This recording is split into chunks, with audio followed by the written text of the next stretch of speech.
itu memang ada kejadian waktu itu saya ribut bersih tegang lah ibaratnya sama si pimpinan supporternya.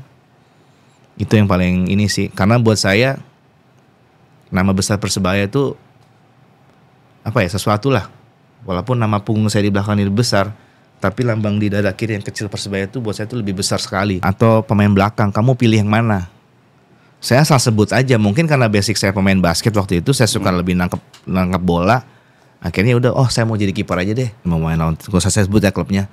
Mau main lawan tim rival. Tiba-tiba itu ada yang masuk di kamar saya, nyulik saya. Ibaratnya nyulik lah, itu senior saya juga sebenarnya. Senior saya juga, ayo ketemu om saya. Oh ya udah, tunggu deh gue ambil dompet dulu. Udah nggak usah, gampang. Ya udah, pas ketemu di restoran lah, ketemulah orang-orang itu. Saya ditawarin sejumlah uang dan itu uang yang cukup besar sekali buat saya. Berapa? Itu. Ya hampir setengah.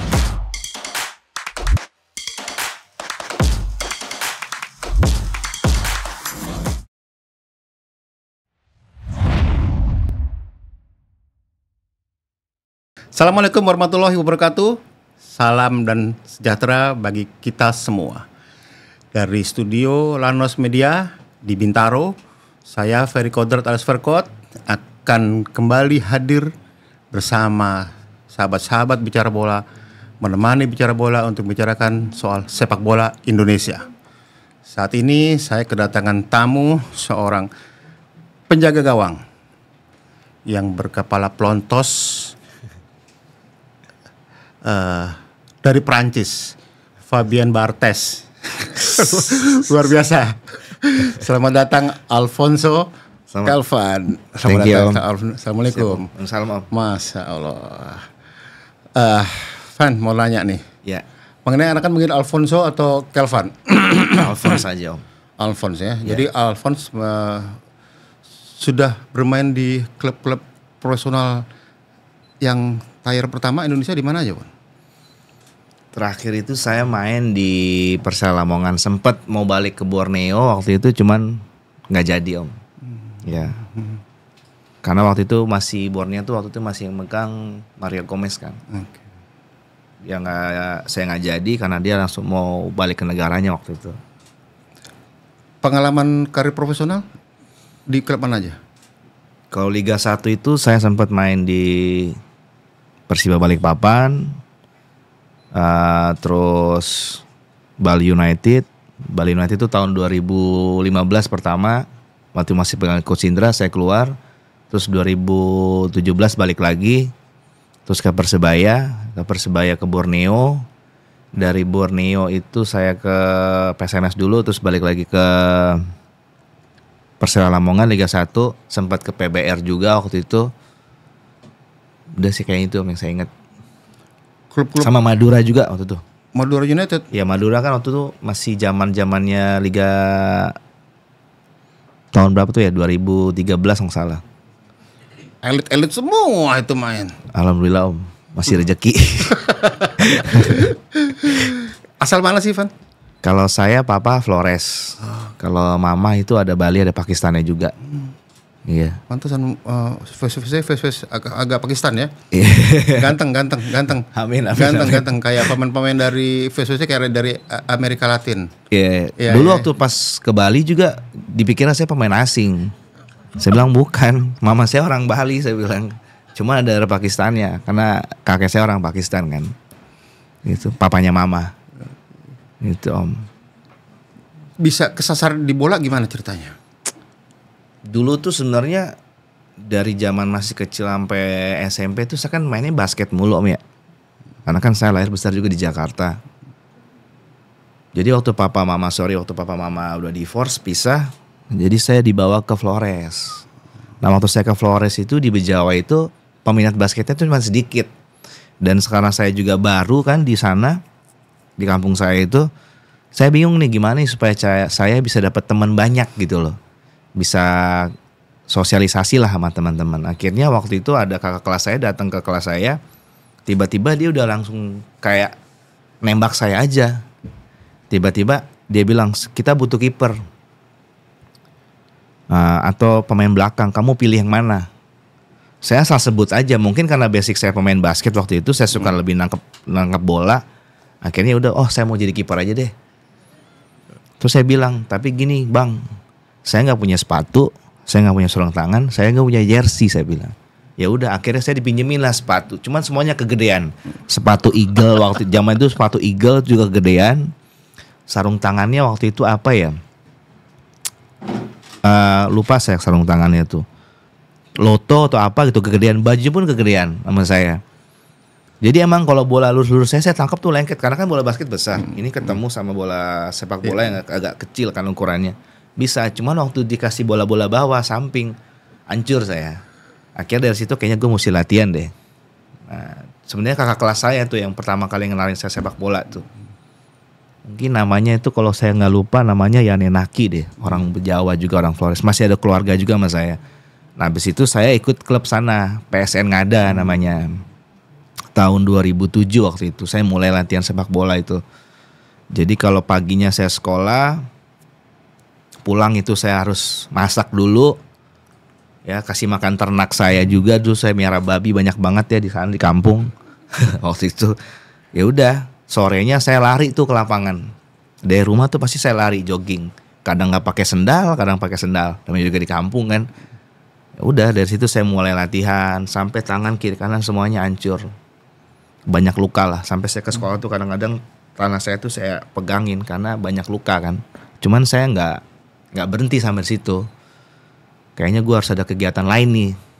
Sambil waktu itu juga karena saya ambil STM, jurusan STM elektro. Kalau nggak liburan bola, kalau nggak latihan sepak bola libur, saya langsung belajar servis handphone waktu itu. Jadi kakak saya almarhum punya sahabat di sana, udah kayak keluarga juga, namanya Yoman Pau kan, di Bajawa di Flores. Ya saya belajar servis handphone sama dia. Sampai saya handphone dulu kan belum ada kayak begini, Android belum ada, zamannya masih Nokia segala macem, N72 segala macem, 82310 itu mati saya masih bisa perbaikin, saya bisa hidupin lagi. Nah dari situ ibaratnya saya kerja sama kakak saya tuh. Cuman ya itu tadi, jam 4 tank udah saya langsung pindah, saya lari ke lapangan. Akhirnya kakak saya bilang, kamu gak bisa jalin dua-duanya, kamu harus pilih mau jadi pemain sepak bola atau belajar untuk jadi ahli teknisi handphone. Saya belum jawab, kakak saya udah deh kayaknya lo passionnya ke bola, lo main bola aja. Akhirnya udah dari situ saya lanjut. Itu papa nggak melarang? Waktu itu sih papa nggak terlalu ngarang. Yang penting saya ada kegiatan aja, kayak gitu. Iya, maaf kan papa pisah sama mama, ya kan? Berarti kan Alphonse ikut papa ke Flores, ya kan? Semua saudara Alphonse ada berapa bersaudara? Saya ada 4 bersaudara. Semua ke Flores? Kalau kakak tetap di Jakarta. Kalau kakak saya yang sulung udah almarhum kan. Jadi kakak saya yang perempuan itu tinggalnya tetap di Bogor kerja. Jadi saya sama kembaran saya aja om. Kembar? Iya om. Saya punya saudara kembar. Oh ya? Iya. Nah ini saudara kembar saya. Jadi sahabat bicara bola nggak ngadi-ngadi kita ya. Ini bener kembar nih. Ya kan? Ini surprise loh saya. Siap. Kembar nih. Baru tadi mau syuting saya dapat info bahwa Alphonse kembar, makanya saya tadi langsung minta fotonya. Ini yang mana yang kamu nih? Kalau nggak salah saya yang baju hitam deh. Kalau nggak salah. Kayaknya saya yang baju hitam. Soalnya saya belum ada tato kan. Kalau sekarang udah ada tato kan bisa bedain. Ya kayaknya saya yang hitam deh. Ini pelaku aja nggak tahu. Bukan ada kan? Kalau nggak salah. Kayaknya saya yang baju hitam. Identik bener ya? Iya. Hah? Dulu ada cerita ini kan fotonya di Mes Bali United. Jadi waktu itu saya mau latihan, saya agak datang terlambat. Ya saudara kembar saya datang duluan ke situ. Jadi ada tuh PL-nya Bali United tuh ngasih baju saya, sepatu saya ke dia. Gak lama saya datang, kok ada 2 saya bilang, ini gue sih mana baju gue sini. Akhirnya pada ketawa lah semua. Kayak gitu. Cuman dia udah tinggalnya di Belanda, udah jadi warga negara Belanda juga. Tapi ini kemarin juga main bola? Main bola dia di Belanda. Artinya waktu sama-sama dulu Alphonse memperdalam kiper, dia ikut main bola nggak? Justru sebenarnya yang memperdalam sepak bola duluan jadi kiper itu dia, bukan saya. Siapa namanya? Namanya Aloysius Kelvin. Oh, Alfonso Kelvin. Saya Alphonsius Kelvin, dia Aloysius Kelvin. Iya, dulu gitu kalau di rumah panggilnya Kelvin. Berarti dulu satu tim? Iya, dulu satu tim. kayak Frank Roda Debur dong. Iya. Wah. Dulu kita kemana-mana. Dulu PSN Ngada itu ikut Piala Eltari, Liga dulu pokoknya Piala Liga 3 gitu, Liga 2 kita berdua jadi kiper. Dia kiper semua dua-duanya nih. Dia juga kiper juga. Ini kemarin dia baru selesai main di Belanda. Kalau apa ya? Kalau nggak salah tuh kayak semacam Sunday League gitu Om. Jadi mainnya cuma tiap weekend aja. Kenapa dia ke Belanda? Memang mau Istrinya orang Belanda. Iya. Dia tinggalnya di Groningen. Di Belanda tuh dia. Sekarang lagi di Bali. Mau datang lihat saya dia. Kayak gitu. Lucu kali ya kalau ada dua kiper nih di Indonesia dulu kalau nggak ke Belanda ya. Iya. Di Liga 1 ada dua kiper nih. Sama lagi mukanya. Sama mukanya. Kamu kan pernah di Madura, Iya. pernah di Persebaya, ya kan di Persebaya. Iya. Dia main di Arema. Iya. Jadi kalau gue sakit tinggal panggil dia aja, gantiin gue dulu dong main. Oh enggak. Mungkin gak ada yang tahu ya. Enggak, yang satu main di Persebaya. Iya. Yang satu main di Arema. Main Arema. Bahaya. Seru kali ya. Iya, seru. Di Kebaran main nih. Udah gitu di tim yang memang rival. Iya, ya kan? rival banget. Atau enggak kamu di Persib, dia di Persija. Iya, bisa juga. Aduh, Rame cerita bagus ya. rame ya. Iya sih. Ya, tapi ya. Iya. Pilihan grup ya. Hidup itu pilihan lagi. Dia ke Belanda dan dia juga udah jadi warga negara Belanda. Warga negara Belanda Om. Oh gitu ya. Iya. Tapi masih komunikasi. Masih. Sebenarnya dia pulang juga sebenarnya ngajak saya juga untuk pindah ke sana sebenarnya. Oh, kenapa nggak mau? Masih banyak yang saya urus di Indonesia sebenarnya Om. Iya. Tapi udah punya anak ya, kakak ya? Anaknya 2. Main bola juga di Belanda? Masih kecil-kecil sih Om. Makanya kemarin ketemu anaknya kan sempat sebelum ke Bali itu dia ke Jakarta dulu ketemu sama saya di bandara. Ya anaknya mikir saya bapaknya. Udah langsung akrab aja. Ya anaknya dia semoga anaknya siapa namanya tadi? Kelvin bisa main bola hebat. Ntar jadi diaspora sini. Bisa ya. Mengharumkan nama Indonesia kan jadi amin, warga negara ya kan ya, ada kebanggaan juga kan artinya bener, dari tanah leluhur. Bener. Artinya kan ayah juga pasti akan bangga. Bener. Mama juga pasti akan. Ayah masih ada kan? Masih. Papa mama masih ada. Masih alhamdulillah masih sehat ya. Masih sehat semua Om. Masih bapak apa kerja papa? Papa sekarang sih di rumah aja sih di kampung nggak ngapa-ngapain. Cuma nikmatin hidup masa tuanya aja sekarang. Alhamdulillah. Gitu. Ya sekarang tinggal anak-anak aja yang. Iya kita aja sekarang yang. Oke. Sekarang kita fokus ke karir kamu, Fons. Siap. Dari sekian banyak tim yang pernah Alphonse bela, Persebaya adalah salah satunya dan mungkin yang paling dekat secara emosional ya. Bener banget sih Om. Bisa ceritain momen atau kenangan apa yang paling berkesan selama berseragam Persebaya? Sebenarnya momen saya sama Persebaya itu banyak banget.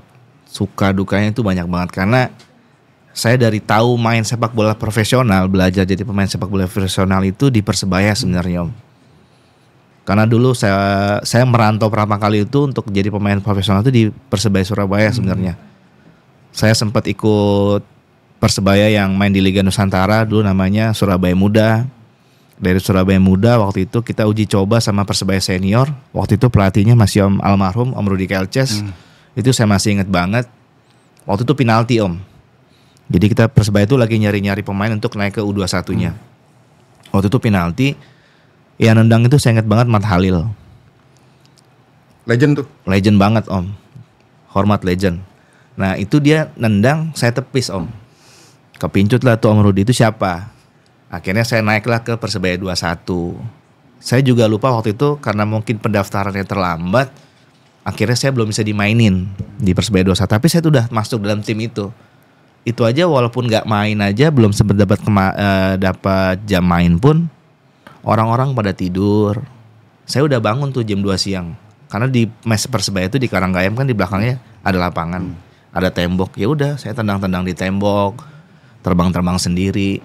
Sampai saya ingat banget tuh dulu Denny Marcel, kiper legend tuh ngasih saya sarung tangan. Saya bilang gue pengen bang kayak lu. Apaan? Iya main di Persebaya. Pengen tidur di mes itu. Nggak tahu kapan tapi gue pasti tidur di situ. Ternyata emang kejadian. Walaupun saya harus muter dulu keluar dari Surabaya, dari Persebaya Surabaya, main di tim-tim besar. Akhirnya saya balik ke Surabaya tahun 2018 itu tadi. Yang paling berkesan buat saya sebenarnya itu banyak. Salah satunya kadang-kadang saya di mes itu nggak pulang. Saya biasa nongkrong sama tukang-tukang beca, ngobrol segala macam sama yang tukang masak. Cuman yang saya paling berkesan itu ya waktu Persebaya main di Malang lawan Arema kan. Itu memang ada kejadian waktu itu saya ribut bersih tegang lah ibaratnya sama si pimpinan supporternya. Itu yang paling ini sih, karena buat saya nama besar Persebaya itu sesuatu lah. Walaupun nama punggung saya di belakang ini besar, tapi lambang di dada kiri yang kecil Persebaya itu buat saya itu lebih besar sekali. Karena saya belajar untuk jadi pemain profesional, bisa dikenal sama orang banyak, ditahu orang ya dari Persebaya. Kalau mungkin saya nggak masuk Persebaya, nggak bisa saya jadi pemain. Sebelum masuk Persebaya pun saya main di Liga Internal Persebaya. Sebenarnya itu juga sih yang berkesan buat saya. Nama klub internal Persebaya itu Fathaillah 354. Yang punya tuh almarhum Pak Haji Amang Mulia. Itu dia banyak ngajarin saya banget sih tentang kerja keras segala macem. Apa prestasi yang sudah Alphonse berikan untuk Persebaya? Untuk Persebaya waktu itu lupa saya Om. Dulu kita pernah main 2-1 tuh kayaknya sempat jadi juara kalau nggak salah Om ya. Lupa saya. Udah lama banget sih Om. Kalau yang 2018 kemarin sih belum sempat kita juara lah. Dari Persebaya, Surabaya nyebrang ke Madura. Ya. Waktu itu saya nyebrang ke Madura karena waktu itu Persebaya lagi ada something sama PSSI lah. Di band gitu kan. Akhirnya saya ke Madura. Nah, di Madura juga berkesan juga buat saya Om. Karena ya di situ untuk bisa dari Persebaya, Madura tuh ibaratnya buat batu saya loncat lebih tinggi lagi lah. Nah di situ juga saya di Madura juga saya mengenal agama Islam. Karena dulunya kan saya Katolik. Mualaf. Saya mualaf di Madura. Jadi biasanya kalau anak-anak latihan tiap minggu pagi saya udah ke gereja tuh. Cuman ya ada cerita saya dapat hidayah waktu itu. Akhirnya saya meluk Islam di Madura. Karena buat saya Madura tuh damai banget sih waktu itu Om. Soalnya masjid sama gereja aja berhadapan gitu loh. Nggak ada yang bersih tegang gimana-gimana banget. Orang Madura juga baik-baik, sopan-sopan. Saya juga punya orang tua gitu lah. Keluarga di kampung Arab situ. Berkesan juga banget sih Om. Saya belajar situ banyak hal lah. Alhamdulillah. Dan di situ saya ngangkat tim itu dari Liga 2 ke 1 ke utama ke ISL. Dan itu kita masuk semifinal terus, juara-juara 3 lah. Akhirnya kita lolos ke divisi utama sampai ke ISL. Mungkin prestasi saya di situ kali ya, ngangkat tim dari amatir ke profesional tuh di situ Om. Banyak banget tuh belajar. Memang saingan kipernya itu kebanyakan kiper-kiper senior. Ada Diki, ada siapa waktu itu ya? Ada Firmansyah, ada Galih juga, banyak sih Om.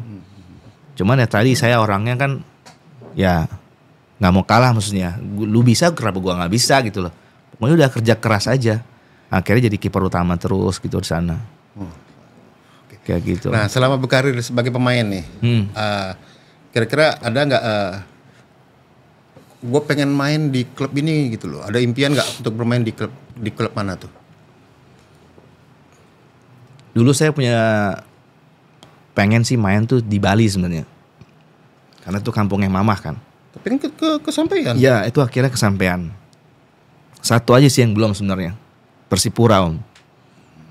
Pengen banget saya main di Persipura waktu itu. Cuman belum ada kesempatan aja sih. Ya Persipura zamannya Alfonso lagi gila-gilanya. Lagi gila-gilanya. Iya kan. Dan Persipura klub pertama yang bisa meraih 4 gelar juara liga. Sekarang disamakan sama Persib. Bener. Iya enggak? Iya bener. Emang lagi gila-gilanya itu Persipura. Memang Persipura kalau waktu itu Alphonse ke Persipura bisa menular itu. Iya. Spiritnya spiritnya bener. Apa segala macam ya. Ya kalau Bali kan menurut saya klub baru ya kan? karena ada hubungan karena ini kampung halamannya mama kan. Pengen itu kan. Tapi pengen kalau situ, ya. Persipura pengen sih Om. Gitu ya. Apalagi kan saya udah pernah ke sana. Terus orang sana juga hampir sama kayak orang-orang saya kan di Flores, baik-baik semua, culture-nya tuh hampir sama. Jadi sesuatu banget kalau bisa main di sana gitu kan. Cuman ya udahlah. Sebagai seorang kiper nih, tantangan apa yang paling besar yang pernah Alphonse hadapi selama berkarir di sepak bola profesional Indonesia? Apa tantangan yang paling besar sebagai seorang kiper? Ya bisa aja nih, maaf ya. Biasanya kan selama berkarir pernah ditawari sesuatu yang nggak benar. Pernah. Pernah. Ya itu emang. Dan biasanya itu yang ini saya kan dulu pernah lama di wartawan sepak bola. Dia saya tahu gerak-gerik para orang-orang yang tidak bertanggung jawab yang mau merusak sepak bola. Ya kan biasanya itu kan pemain yang di nego mereka tuh biasanya itu di sisi penyerang kan, terus di belakang. Dan kiper itu udah pasti tiga ini udah pasti ini selama bener, Om. Alphonse berkarir pernah. Itu tantangan loh. Itu tantangan seorang pemain ya, bukan hanya kiper sebenarnya. Tapi Alphonse pernah mengalami itu. Pernah. Dan saya nolak. Dan saya ingat banget waktu itu. Main di mana itu? Yang pokoknya di klub yang saya main lama lah. Pokoknya di klub yang saya main lama. Waktu itu pelatihnya tuh Om Daniel Rokito. Saya ingat banget waktu itu mau main lawan tim rival. Gak usah saya sebut ya klubnya. Mau main lawan tim rival. Tiba-tiba itu ada yang masuk di kamar saya, nyulik saya. Ibaratnya nyulik lah. Itu senior saya juga sebenarnya. Senior saya juga. Ayo ketemu om saya. Oh ya udah. Tunggu deh, gue ambil dompet dulu. Udah nggak usah, gampang. Ya udah, pas ketemu di restoran lah, ketemulah orang-orang itu. Saya ditawarin sejumlah uang dan itu uang yang cukup besar sekali buat saya. Berapa? Ya hampir setengah M lah. 500 juta? Ya. For one match? Ya. Karena waktu itu saya lagi ini ya om. Sempat saya dipanggil timnas juga waktu itu. Hampir dipanggil timnas pernah. Sempat saya jadi kiper terbaik juga waktu itu ya. Pokoknya saya lagi enak-enaknya main lah waktu itu. Ya udah. Ya saya nggak sentuh, nggak ngapa-ngapain. Karena ada senior saya, panutan saya waktu itu ngomong, suatu saat pasti kamu akan mengalami hal itu. Kalaupun sampai kamu ngalamin hal itu, jangan pernah sentuh apapun. Tetap tangan kamu di bawah begini. Ya gini, tangan saya cuma begini. Saya cuman iya, habis itu saya cabut. Di hadapan kamu uang? Iya om. 500 juta? Separuhnya mau masuk ke rekening saya. Cuman saya nggak ambil. Berarti di depan itu 250 juta, separuhnya? Sekitaran itulah. Separuh dia minta nomor rekening saya, cuman saya nggak. Dan waktu pertandingan itu tuh memang beban sekali, saya berat. Dia waktu itu mintanya di babak kedua. Saya harus ngelepas beberapa bola sih sebenarnya. Kayak gitu. Cuman saya nggak ngelakuin sama sekali. Dan saya tahu banget pelatih senior pasti tahu siapa saya. Dan pelatih kiper pun tahu kalau saya memang bermain. Pasti sekarang pun saya bisa belajar hal itu. Saya tahu pun kalau saya nonton TV saya tahu nih kiper main apa enggak, saya tahu. Even saya jadi pemain pun sekarang saya tahu mana yang main, mana yang enggak, saya tahu. Saya bisa tahu lah. Ada cara-cara yang liatin. Saya nggak ambil. Ketika Alphonse menolak di tempat atau gimana? Nolaknya, saya nggak nyentuh. Saya cuma bilang oke, we will see. Saya bilang. Karena waktu itu saya ngomong bukan sama orang Indo. Oh, ada orang Indonya, nggak usah saya sebut. Bukan saya takut. Saya nggak pernah takut sama mereka orang. Makanya itu alasan saya sekarang ambil sekolah hukum. We will see, berarti ini orang luar Indonesia nih. Iya, we will see apa? Oke. We talk about this later ya. Now I need to sleep, aku bilang. Because I have a big match tomorrow. So give me time. Udah saya balik.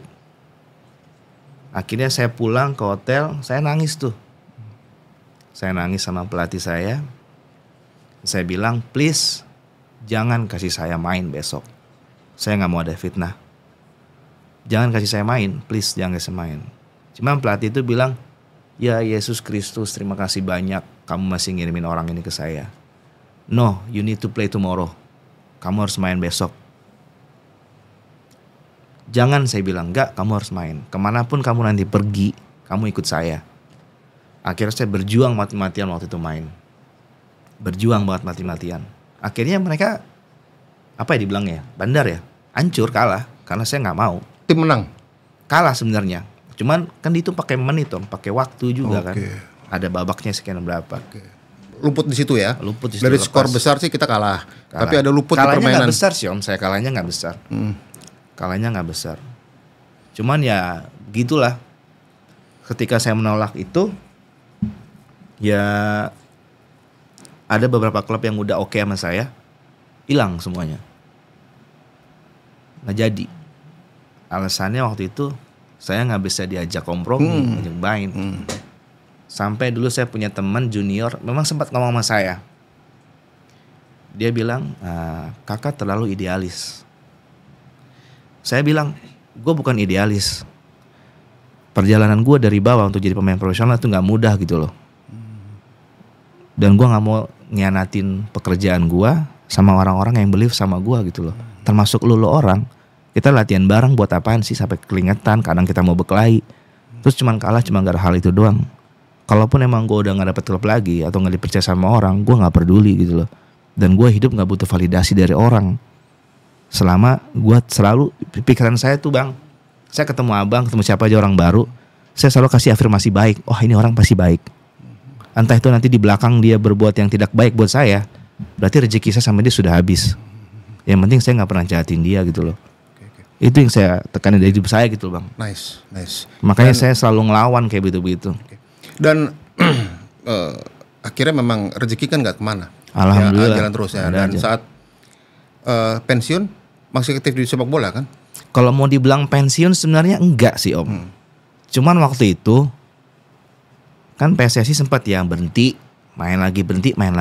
Di situ saya mulai berpikir, kayaknya gue nggak bisa seperti ini terus. Gue harus punya mainan lain. Nggak tahu kenapa saya langsung ambil sekolah hukum. Jadi sekarang kuliah ya? Saya hukum? Sekarang iya semester 5. Saya di Esa Unggul. Sekarang lagi magang di law firm abang saya. Oh, jadi hukum ya? Kenapa ngambil hukum? Karena itu tadi Om, yang simpelnya sih saya juga nggak mau saya nggak mau buta hukum lah. Karena di kehidupan kita ini kan terlalu banyak fitnah, apalagi sepak bola juga banyak fitnahnya kan. Mau jadi orang bener di sepak bola tuh kadang-kadang agak terjal jalannya. Makanya saya bilang kayaknya saya harus mengetahui soal sedikit tentang hukum lah. Ya gitu Om. Siapa tahu mungkin teman-teman nanti di sana di dunia sepak bola ada yang perlu bantuan hukum, pendampingan hukum. Apalagi kan saya dengar juga ada beberapa klub yang gajinya belum dibayarkan. Gitu kan. Katanya diacuhkan atau diabaikan gitu aja. Siapa tahu saya bisa bantu Om. Jadi kayak semacam bikin LBH, lembaga bantuan hukum untuk pemain sepak bola. Insya Allah. Saya udah ngomong juga sama. Kayak belum ada tuh. Saya udah ngomong juga sama tim abang saya. Dia bilang nggak apa-apa. Yang penting kronologisnya jelas, gitu loh. Karena kan kita orang hukum harus punya strategi juga Om. Disiplin, hampir sama kayak bola sih. Disiplin oke, harus strategi juga ada. Kita harus pinter-pinter main di mana cari celah hukumnya. Even orang itu bersalah, ya kita harus bisa bantu juga supaya dia, ya pertama dia harus bisa mengakui kesalahannya dan dia harus mendapatkan hukuman yang sesuai gitu dengan perbuatannya. Ya gitu. Makanya saya sempat bilang juga sama teman-teman, kalau emang saya bisa bantu, oke, bantu. Jarang sih Om saya bicara dulu di depan. Itu belakangan. Yang penting teman selamat dulu deh. Oke. Fonso luar biasa. Jadi nih buat teman-teman pemain, sekarang kalau ada masalah hukum bisa menghubungi Alfonso. Boleh. Minta bantuan Alfonso. Boleh, ya insya Allah, kita bisa curhat untuk memecahkan masalah. Yang penting asal bukti-buktinya kuat semuanya ya. Jadi sekarang nggak usah khawatir, sebab ada tangan Tuhan yang akan membela pemain-pemain yang terzolimi. Insya Allah. Jadi gitu ya. Oke, menarik ceritanya, menarik banget ceritanya. Saya suka artinya dari mulai perjuangan Alfonso untuk jadi pemain sepak bola, ya kan. Terus sampai ngambil hukum, sampai pernah suap, menolak suap segala macam. Ini sangat menarik. Artinya bahwa ini pengalaman yang luar biasa yang bisa memberikan inspirasi bagi pemain-pemain, bagi pemain-pemain muda ya, supaya kita tidak tergiur ada sesuatu yang ini mau dicap tidak idealis kayak apa kayak itu udah. Yang penting bahwa sekarang saya menghadirkan seorang pemain yang punya cita-cita ingin membantu sesama jika berkaitan dengan hukum. Oke, terima kasih banyak Alfonso. Siap Om, luar biasa. Ya.